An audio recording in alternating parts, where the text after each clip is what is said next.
Welcome back to Real Estate Mindset. Today's video is going to be absolutely bonkers. Now, the data is in, and today we're going to talk about the 4.9% GDP and the exceptional growth that appears to be. But is that just a headline? Aren't things a lot worse than what they actually appear when 13% of American households can afford a home?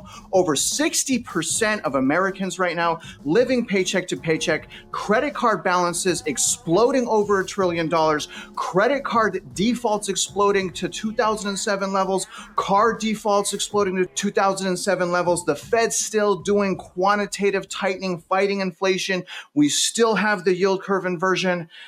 Risk off, buy now? Should we just disregard the commercial real estate meltdown? Is the job market just too hot? Are we not in an asset bubble? Does PE ratio not matter? Today, I have with us Jack from Nobody Special Finance to help answer some of those questions. Jack, sir, how are you today? Travis, I'm doing awesome today, and thank you so much for having me back on. And let's talk about GDP, man. I'm looking forward to it, brother. Now, before we do, I want you guys to do me a huge favor for his effort, and he's doing this 100% free. You guys show this man some love. Show him how united Real Estate Mindset is. Go over to his channel. I love listening to this man. Nobody Special Finance. He does a lot of lives during the weekdays at 8 a.m. Central Time, 9 a.m. Eastern Time, and I absolutely love it. I actually listen to your lives, Jack, right before I do my own lives in the morning. You actually inspire me, and I'm like, man, this guy's amazing. So I cue you up. Welcome to the show, Jack. I'm going to go ahead and give you the mic, brother. All right. So we're going to talk. Let's talk GDP. You got my screen there. Good. We can share that up on your screen right here. This is your formula for gross domestic product. This is the math behind it. Nominal GDP. The overall, the sum of all goods and services produced in the economy. It's the result of the C, which is consumption, plus the I, which stands for investment, plus G, government spending, plus X minus M, that's your net exports. Your exports, X minus M imports. So that's real high level. That's how GDP is calculated. And then what was just released, that 4.9% number, that was real GDP. So then they adjusted for inflation. Right. So our real GDP just came in at 4.9%. year-over-year growth, or I think it's quarter-over-quarter was the number. So here's the actual release from the Bureau of Economic Analysis, BEA.gov, gross domestic product for the third quarter. They call this the advance estimate because they're going to revise it 2 more times before we actually get the final number. The final number is usually within a few tenths of a point of the advanced number. So it could still go up a little bit, but 4.9% is your ballpark number for the preliminary estimate. And you can see right here in your first paragraph here, your first sentence, real gross domestic product increased at an annual rate of 4.9% in the third quarter. And then real high-level stuff, what did the increase come from? They give you that in this paragraph right below the chart. The increase in real GDP reflected increases in consumer spending. That was a big one. Private inventory investment, exports, state and local government spending, federal government spending, and residential fixed investment, partially offset by a decrease in non-residential fixed investment and imports. So there's a lot of math there. We're going to boil this down into see, where are people really spending their money?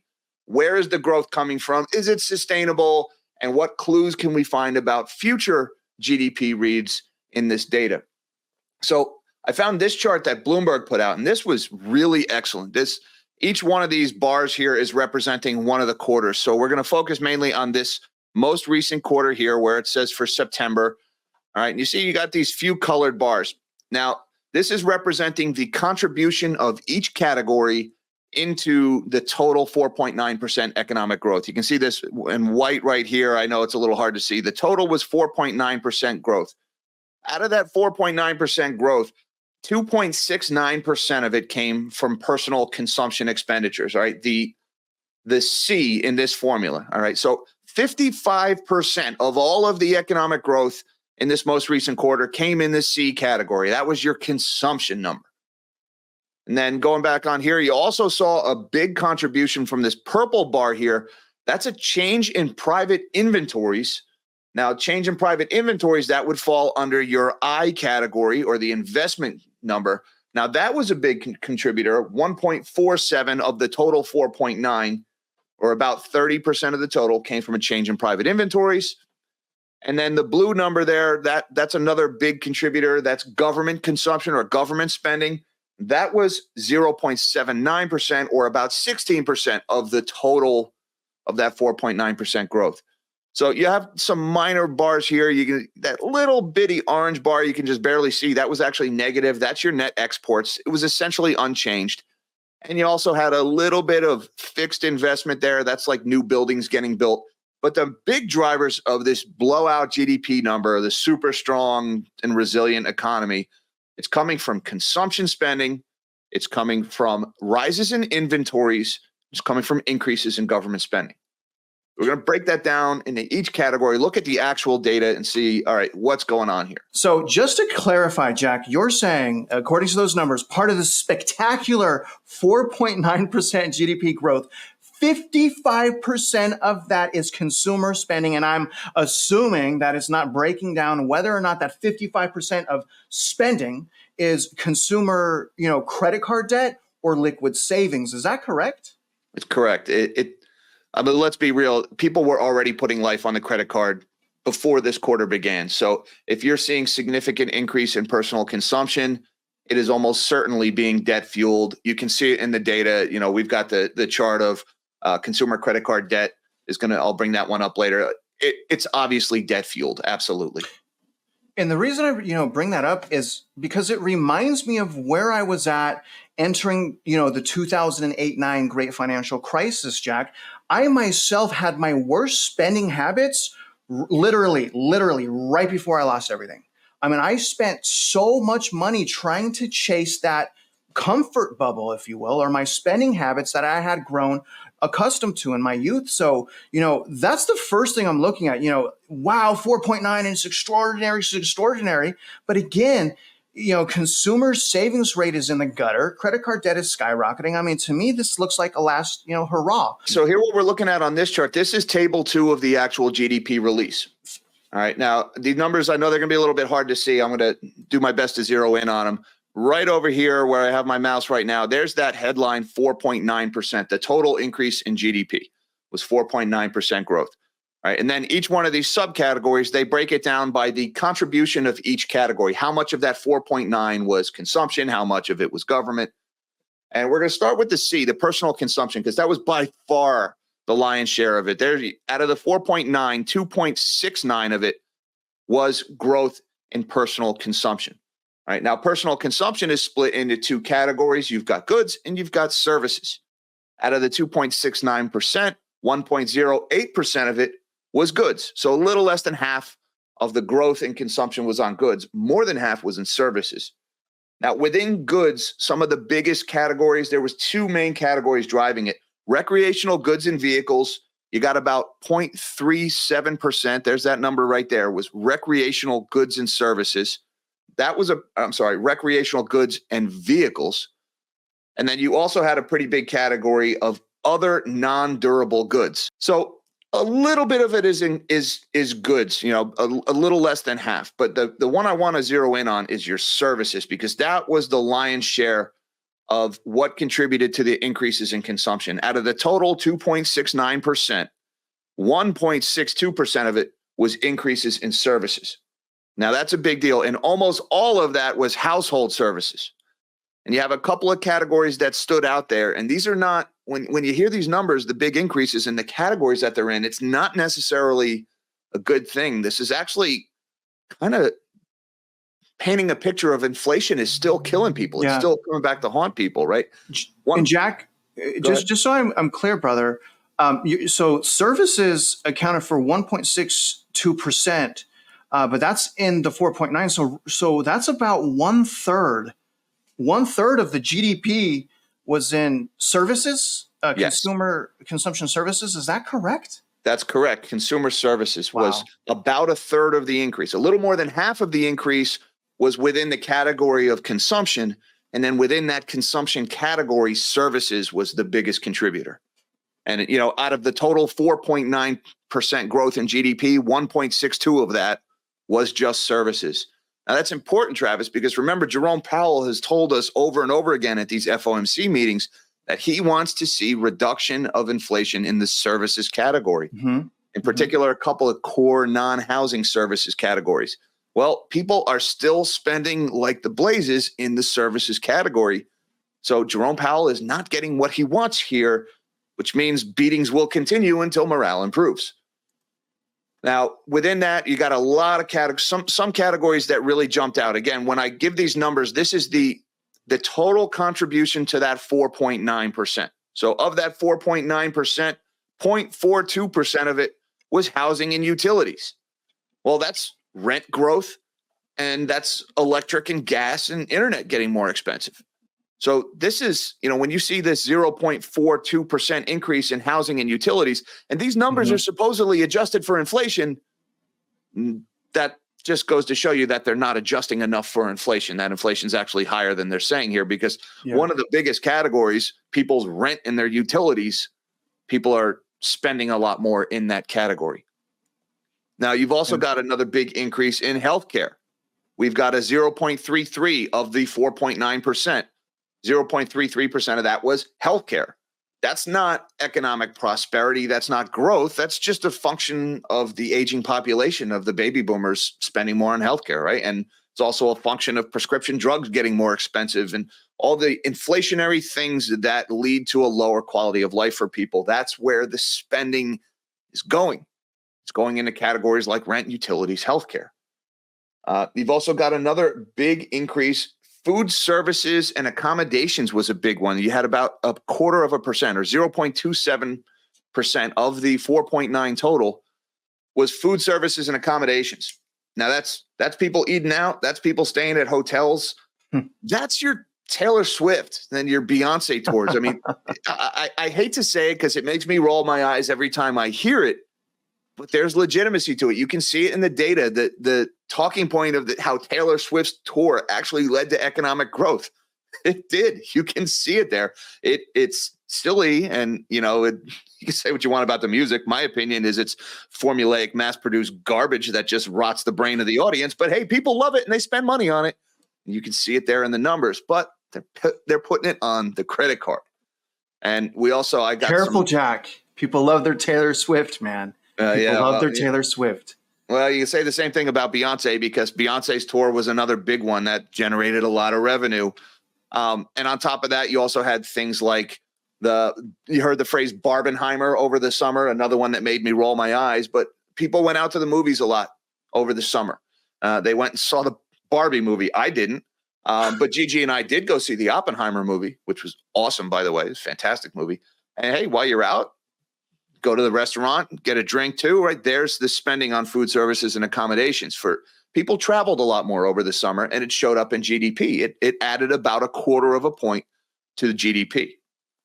So I did watch Potels, or with the dogs, the children's cartoon. Was it Potel, or with the dogs that talk to each other? Do you know what I'm talking about?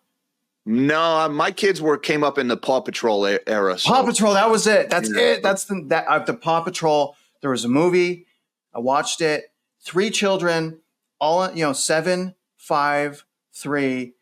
We did it, bro. Whole movie. We're experts. We have a strategy. It's me, kid, wife, kid. Well, no, I'm sorry. It's kid, me, kid, wife, kid.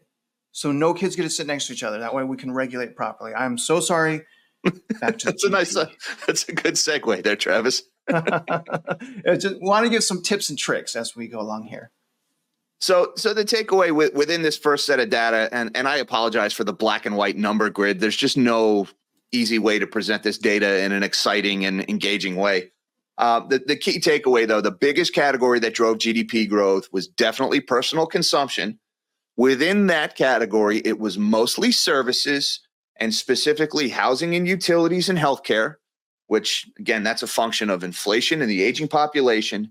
And then also contributing big to that was food services and accommodations, i.e. Barbenheimer and Taylor Swift. I mean, there it is in the data for the eyes to see. I know I roll my eyes when I hear it, but it actually shows up in the numbers. Now, going back to the actual GDP formula, the C plus I plus G, we're going to skip over I for a minute. I was the second biggest category behind consumption. There's an important thing hiding in I. We're going to circle back to that one. Let's go over to the G, the government spending. because that's another one that has been, I've been griping a lot about that, because the government spending is also driving a lot of consumption. We're subsidizing a lot of industries. We're subsidizing electric vehicles. We're subsidizing the construction of factories under the CHIPS Act.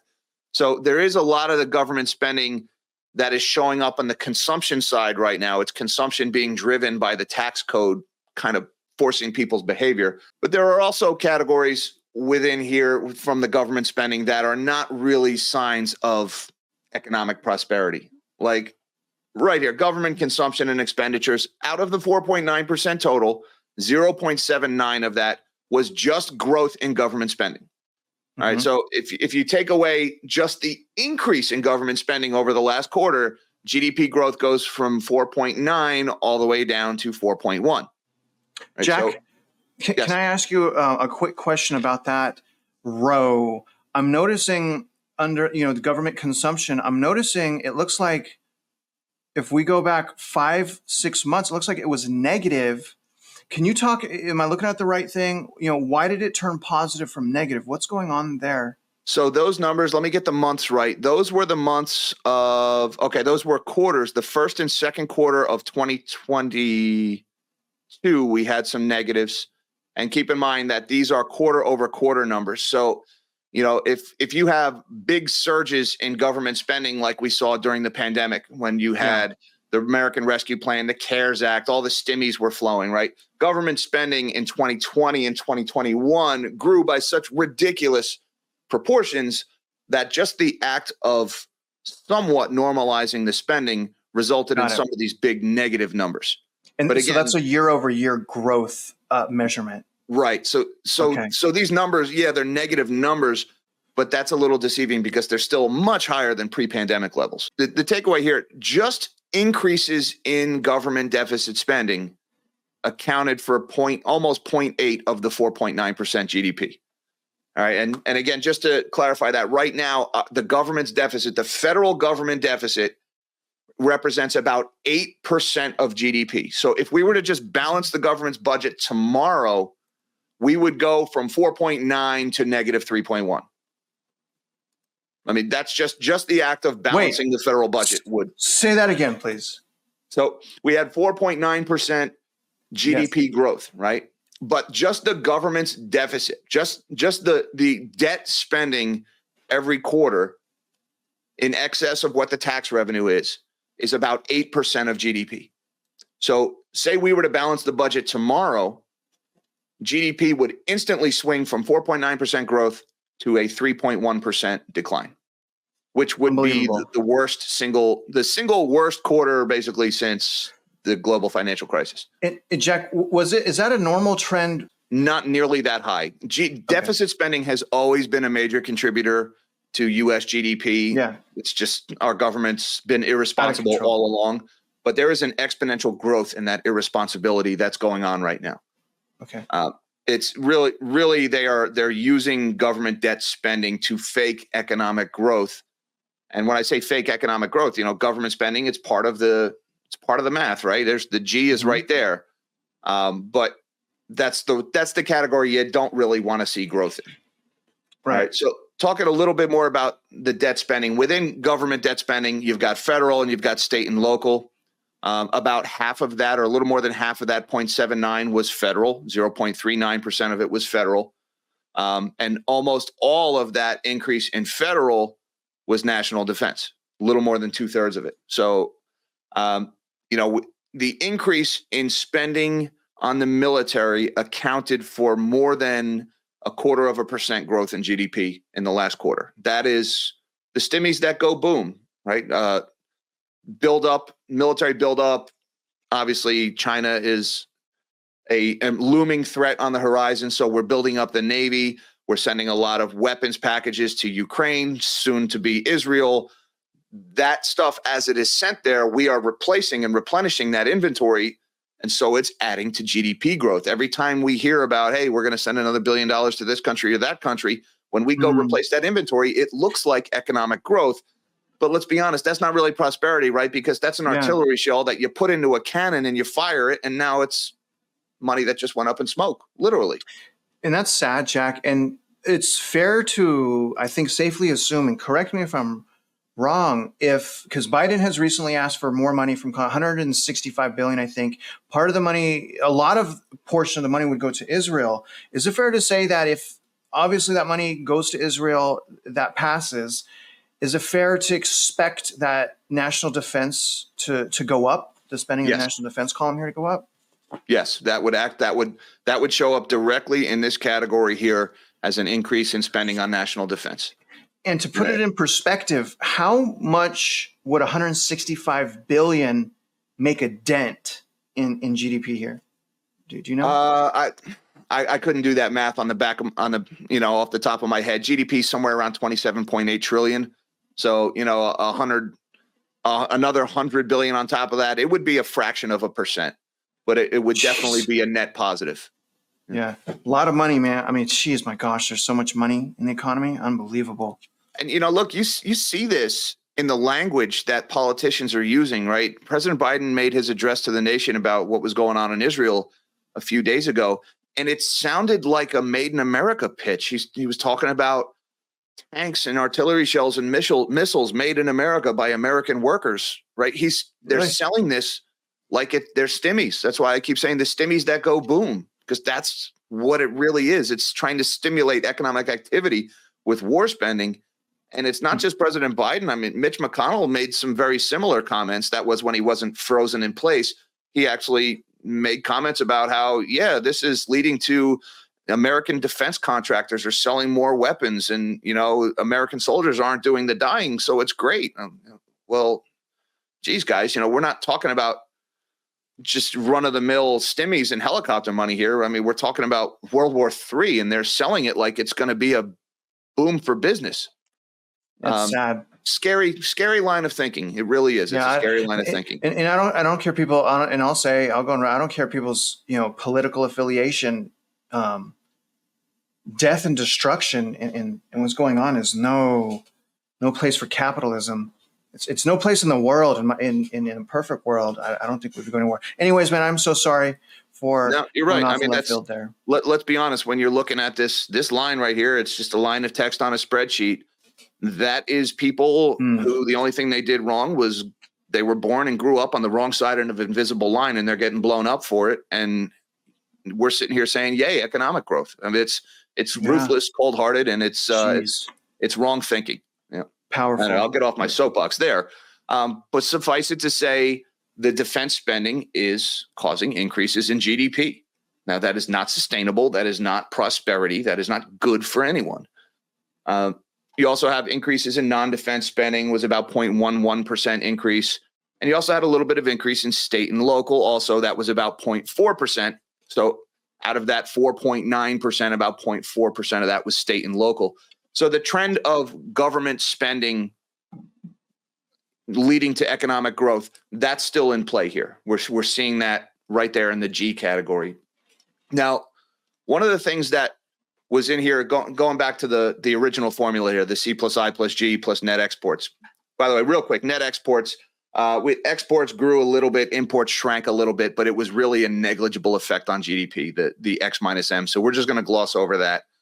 But let's talk about the I, the investment. And now there's a couple of categories within the investment category.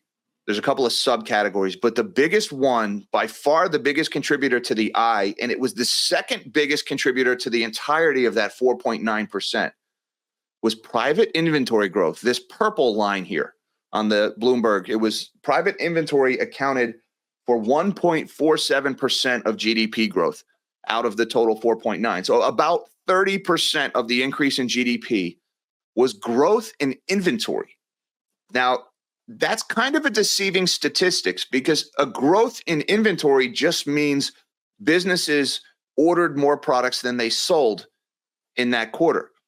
So that comes across as growth in economic activity. So because inventories rose, because stores ordered and warehouses ordered more stuff than they sold, there was this growth in private inventories. That looks like economic growth.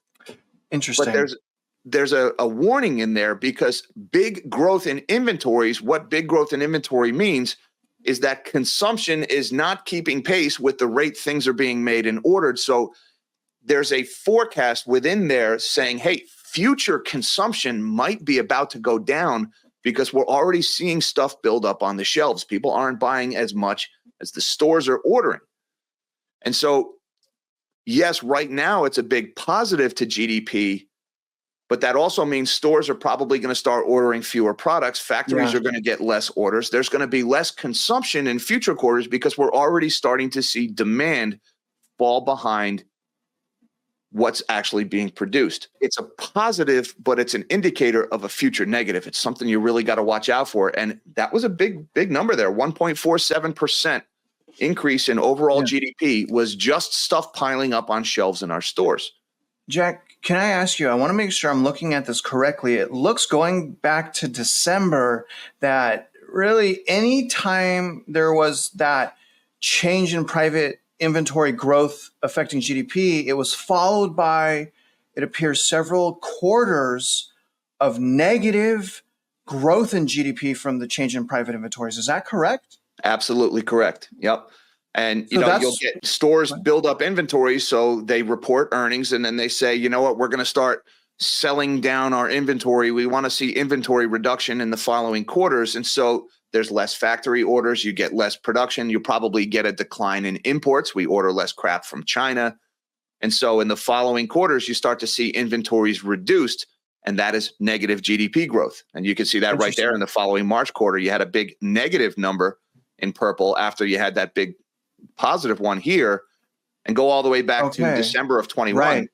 Look at that big inventory growth there. That was during the false recession, right? I'm looking at December 2021. We had that abundance of inventory, and it took 4 quarters. It took 1 year preceding December, if that's quarterly, for that growth to start once again.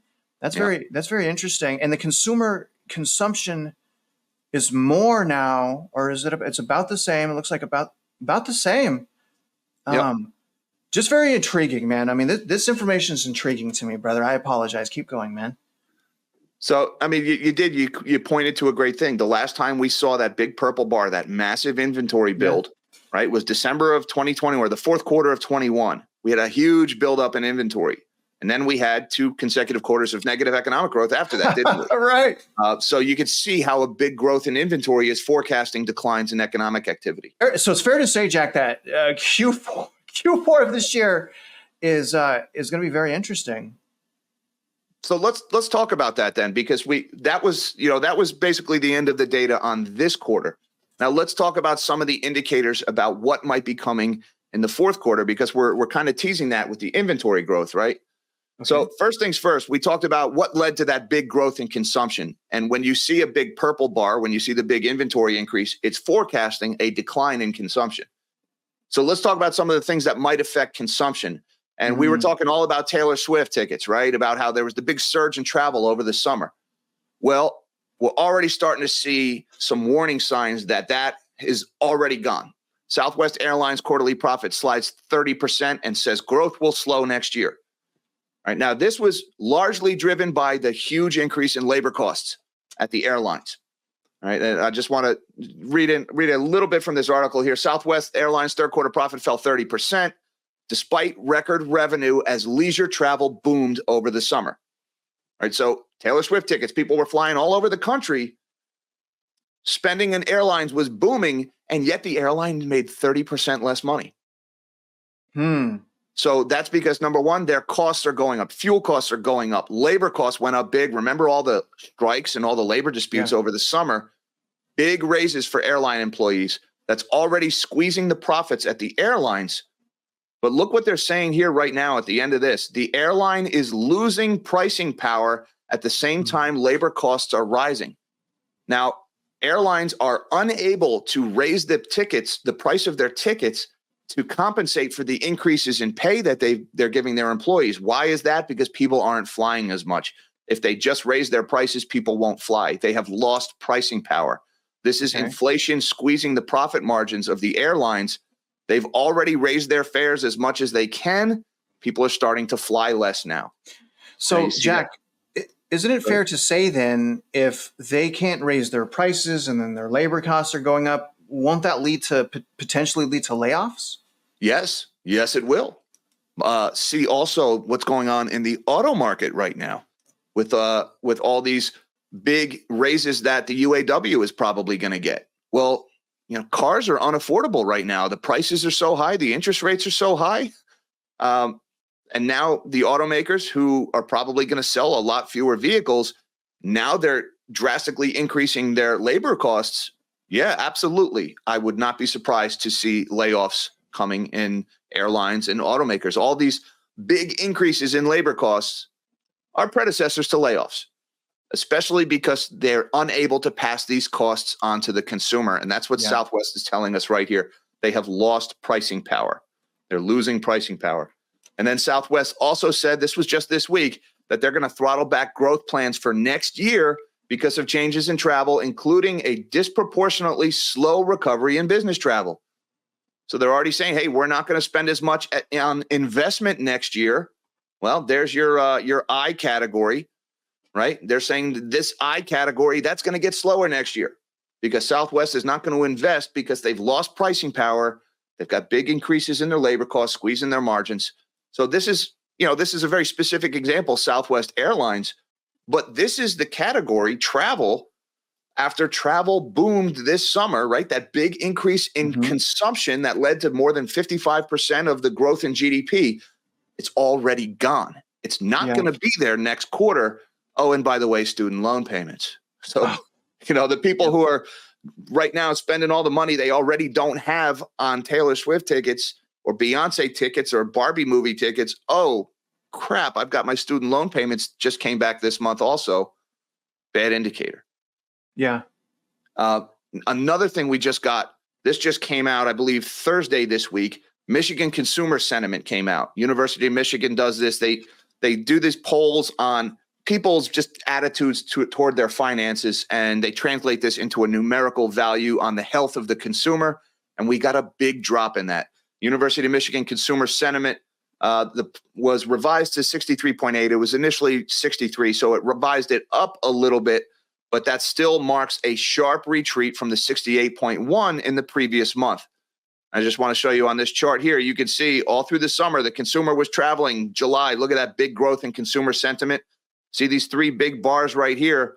There's your big personal consumption in your GDP number. But look, it's been falling every month ever since. And it just took a big step change down in October. If this downward trend continues through the fourth quarter, then you are going to see a much smaller C in the fourth quarter GDP numbers. Again, a big increase in I is forecasting a reduction in C. And we can already see it in the consumer sentiment. It's going negative. It's falling very quickly. And what's causing people? This is largely due to deteriorating expectations over business conditions, worries over consumers' own personal finances. And they're also saying to a lesser degree, the decline was attributed to implications of negative current events, i.e. war in the Middle East. It's affecting people's mentalities, and it's saying, hey, the consumer is probably going to spend a lot less money in the future. You can also see this in inflation expectations. Remember, we were talking about the negative geopolitical aspects, right? War in the Middle East. Now people are expecting inflation is going to come back. Michigan inflation expectations picked up to a 5-month high of 4.2% in October. That's up from 3.2% in the prior month. Now, this is what people expect prices to do, not what prices are already doing. I want to emphasize that. But look at the big step change up in inflation expectations that just came out a day ago. Yep. Wow. Inflation expectations, it tends to be a self-fulfilling prophecy. If people expect prices to rise, they change their spending patterns. They buy the things they're expecting the prices to go up in, and that makes the prices go up. So this is an indicator of future inflation. Jack, let me recap. Really amazing. I mean, so my thought here, okay, well, if expectations are becoming unhinged, this is going to fit right into the narrative of higher for longer. Yes. So even though consumers, I already feel the pain. I'm not a nuclear scientist like you. I already feel the pain. It's going to continue. And you know what's interesting is the according to this trend, you're saying basically in 1 year, the market does not. So 1 year from now, the market does not expect inflation to be 2%. They expect inflation to be double the inflation growth that the Fed has. Is that correct? That's a big deal, wouldn't you say? Yeah, huge deal. I mean, Jerome Powell has one hell of a poker face, but this is probably something that made those gargantuan eyebrows of his twitch a little bit, because that was a big jump in inflation expectations. It's moving in the wrong direction. And all you guys who think interest rates are about to go down any day now, this number says otherwise. Yeah. Right? Wow. And the only way, I mean, with inflation still trending up, the only way Powell starts cutting rates is if something catastrophic happens. Yeah. Yeah. And people are still expecting prices to rise. And again, this can be a self-fulfilling prophecy. All right. Now, a couple of other things I wanted to show you. This also came out with the GDP numbers. We got personal consumption expenditures is where all that consumer data. Also within that, personal income in the U.S. rose by 0.3%. And this was over in the month of September. So here's the rate of wages rising, 0.3% after 0.4 prior month, 0.2 the month before that. So people's wages are still going up. We are still earning more money. Go ahead. Is that that is not an annualized rate, correct? That's correct. Just that is month over month. Yeah, we got a 0.3% raise last month. Okay. All right. But here's the problem. Look what personal spending did in the same period. Personal spending in the United States rose by 0.7%. More. Twice as much, more than twice as much. All right. So, to your point, when you asked at the beginning, is this sustainable? How could we have this economic growth when we have all this debt and all these bad indicators everywhere? Well, there you go. It is debt fueled, as evidenced by the most recent data from personal spending. Incomes rose 0.3%, but spending rose 0.7%. So that means that increase in spending was either a reduction in savings, which for most people is already gone, or it was debt fueled. And that's why you get this last chart I'm going to show you guys. This is consumer loans, credit cards, and revolving plans, all commercial banks. Americans' credit card bill continues to rise, currently standing as of October 18th, $1,020.4 billion in credit card debt in the U.S. I remember, Jack, when it went off the charts, because for the longest time it was at 1 trillion. And I was like, okay, because it updates every week. I believe it updated on the 27th. And that's what I'm saying. Like, I understand the premise of a healthy consumer. Okay, so healthy consumer, fine. Let's just say the market's definition of a healthy consumer is one that can still spend and still can get into debt and credit cards and max out credit cards. My definition, and I'm assuming yours, of a healthy consumer is a no debt, saving your money, spending less, saving more. And we don't see people saving more. We see people saving less and spending more and making less money. All the ingredients of a catastrophe. It's not sustainable. Here's my opinion of a healthy consumer. He puts everything he buys on the credit card. He collects his 1%, 3% cash back, what's in your wallet, whatever. Okay. And then he pays that son off 100% in full at the end of the month, and he still adds a little bit to his savings. That is a healthy consumer. That is not what we have. We have debt going up, interest rates on that debt going up, savings going down, and yet spending is outpacing incomes. This is a debt-fueled economic expansion. It's fueled by personal debt. It's fueled by government debt.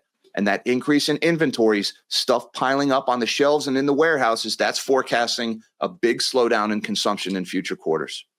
I want to give you a touche because I forgot to add it's okay to use the cashback credit card as long as you pay before bills. Darn it, Jack. Well said, man. I get $200 to $400. It depends how much I spend, but $200 to $400 cash back for my credit card. But there's a big but, right? There's a huge but. I pay it off before it bills, so I'm never charged any fees.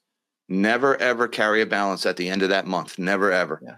If you use that credit card, you collect your cash back, and you don't change your spending patterns because of the cash back, because it's a sales pitch. It's how they lure you in.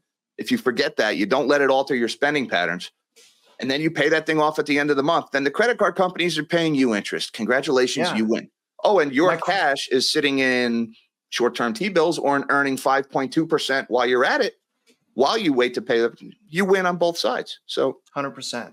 Yeah. Well said. So that's what I got for you, Travis. Long story short, man, it is a debt-fueled economic boom, and there's already indicators there that we're going to see a much smaller number, if not negative numbers, very soon. So the intriguing thing here is we see the cross currents, we see the headwinds, we see the consumers are getting slaughtered, but we also, on one hand, but we also see on the other hand, the freaking money printing. Well, one, it's still going on, but there's still money in the system, and that money from the COVID, I think 1/4 of M2 was printed in the last 2 or 3 years. So on the other hand, we still see that there's the inflation from that money printed still embedded in the bedrock of the economy, and is showing extra tough. And what this means is there's going to be potentially years of this pain. So it's probably best to prepare for that. Expect that. Don't be going to Taylor Swift concerts. And if you do, sit in a higher row. Maybe the nosebleeds. I don't want to tell people how to spend money, but to me, I'm buckling down, Jack. I'm trying not to spend money, although I have I fish a little bit. But I mean, my spending habits are great. In fact, I actually just give all my money to my wife. And you know who has the bad spending habits? Our children. Actually, it's not. I'm just saying they're expensive. We have 3 here. But either way, man, I think right now we buckle down. We take advantage of these programs that exist, and we maximize our credit. We get cash back, put our liquidity, if we have it, hopefully we do, we put it in maybe risk off assets, and we continue to wait these things out. There's a reason why the Federal Reserve is doing this to us, because the alternative is worse. The alternative is a bigger wealth gap. Now, right now, I think that there is a wealth gap going on, but I'm hoping that through our, through what we're talking about, Jack, through the awareness that we're trying to provide, hopefully it's going to save people. Maybe someone that's watching this is not going to buy a brand new car. Maybe they're not going to buy an overpriced house. Maybe they're going to, all right, I'm going to buckle down. Let me write this out for another year and just increase my income, credit, and assets. I don't think there's any harm in doing that. What do you say, Jack? Yeah, increasing your wealth and assets, that's ultimately what we're all trying to do, right? That's where true economic freedom and independence resides. And I look across the board right now at every asset class, at stocks, at bonds, crypto, precious metals, real estate, almost everything probably going to be cheaper in a year or two, because despite what the consumer inflation expectations are saying, and a lot of that is being driven by gas prices and the nonsense in the Middle East, I look at cash is getting more scarce. The money supply is actually being reduced right now. It's shrinking. And we have this thing, I'm not going to get too much into it. We have about $1 trillion, $1.1 trillion in the reverse repo right now, which is what's left of the money we printed in 2020 and 21. And we have burned through half of that since the debt ceiling was suspended. And at our current rate of borrowing, and at the current rate of Aunt Janet over there at the Treasury Department burning through that cash, that will run out sometime in the middle of February. And when that happens, everyone and their brother is going to be desperate for cash, and nobody's going to have it. Whoever's got cash in that environment will be king. And that's when people start trading anything they can for cash. In other words, they start selling their assets, and they go on sale and they get cheaper. And so when that happens, you want to have that cash. Cash is king very soon. Yep. Can I ask you, well, do you suspect that if the new, legislation or, spending package, whatever we want to call it, is passed, do you suspect that in order for them to get the money, will that pull and put additional pressure on that reverse repo market and actually drain it even faster? Would you suspect? Yes, absolutely. Because where does the government get money? One of two ways: taxes or borrowing. And they're not going to raise taxes without an act of Congress. Congress can't even decide who the speaker is. I mean, come on, yay, we finally got Speaker who is in charge. I don't know who that guy is. Good luck to him. Crypto guy, Trump ally. I don't know, man. I mean, I was just like, it just makes me sad because I hate. First of all, I think people are way more to people than just joining one party or the other. You can't sum someone up based on someone else's beliefs that they're lying to you about anyways. I mean, it's like who has the most money and who's the best liar, Jack?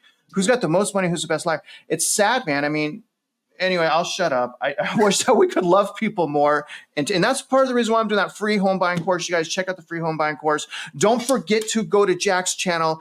Give him some love for taking his time on a weekend away from his family to try to help us understand what's going on with GDP and the exceptional headline growth. Jack, do you have any parting words you want to say, brother? Yeah, real quick. Coming up on Wednesday this week, Janet Yellen over at the Treasury, the government is going to announce its refunding plan. Now, it's going to get lost in the headlines because Jerome Powell's press conference at the FOMC is going to be this Wednesday, and he's going to, will he tighten, will he be hawkish, dovish? Everybody's going to be wondering about that. The most important thing that happens this week coming up is going to be that announcement from the Treasury, the refunding plan, because that's going to be Janet Yellen telling us how much money she's going to borrow over the next 3 months. And the last time she did that, she announced a huge borrowing bender last quarter. And that's why interest rates have risen so high over the last 3 months, was because the government borrowed more. That is the biggest thing. And that comes out at the same day Jerome Powell takes the microphone. And while everybody's talking about what Jerome says, you need to pay attention to what Janet says, because that's going to tell us how many new bonds are going to be created, how much money the government's going to borrow, how fast that reverse repo is going to get drained. Yeah, you knock those training wheels off. We'll see what happens. Well, I certainly appreciate you. You guys, thank you for sticking with us this long. You guys have a great weekend. Don't drink. Remember what I'm saying. Don't drink. Budget instead. Have a good time. Enjoy your spouse. It's empowering. Try it. And other than that, if you guys are out there investing in the economy, stocks, crypto, or homes, we wish you luck and we hope you win.